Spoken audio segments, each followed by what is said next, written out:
Tunashukuru kwamba tumezungumza yote ambayo yalikuwa ni ya muhimu na tumewasilisha kwa Mheshimiwa Waziri na timu yake. Kwa hiyo naamini vikao vitaendelea. Labda kubwa ni lipi ambalo tumejadiliwa? Mara ya kwanza wakati unaingia ulisema haujajua agenda. Labda agenda imekuwa nini? Maendeleo ya soka Tanzania. Halihusiani na mchezo namba 184 dhidi ya Yanga? Maendeleo ya soka Tanzania. Kama yapi?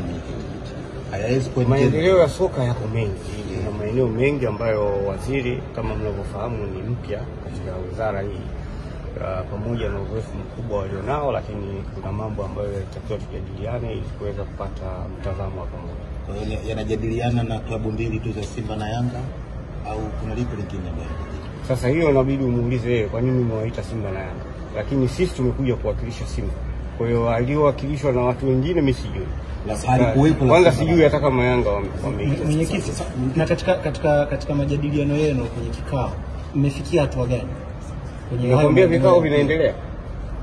Leo tumeanza kikao cha awali, tutafanya tena kikao wakati mwingine. Sawa, mwenyekiti, wakati Young Africans wanatoka walisema miongoni mwa kitu jadiliwa ilikuwa ni mchezo wenu wa Yanga na Simba.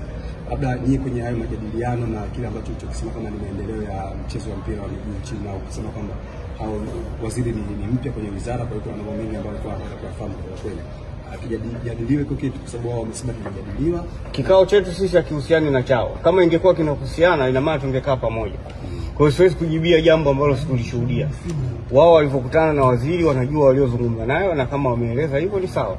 Lakini sisi tunachosema hayo ambayo nimewaeleza ndio ambayo tulijadiliana. Kwa hiyo hili alikujadiliwa la mechi ya Yanga na Simba na Mbeya? Hapana. Labda kuna mwanga wa maendeleo ya soka unayoona?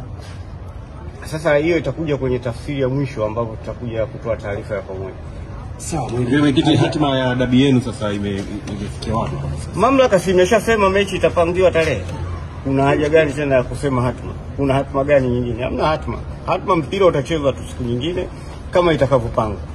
Wao wanashikilia kanuni, lakini kanuni hiyo inaipa mamlaka bodi ya ligi kubadilisha mchezo muda wote pale ambapo wanaona inafaa. Sasa uwezo ukachukua sifa ya tembo ukachagua kwa kujitaja sikio au mguu peke yake. Ukitaja tembo inabidi umchukue wote. Kwa hiyo kanuni hizo kuna vipengele zaidi ya 54. Sasa unawezaje wewe kutumia kipengele kimoja tu peke yake? Inabidi uwe na fikra nzuri zaidi. Niwatakie jioni njema, asanteni sana.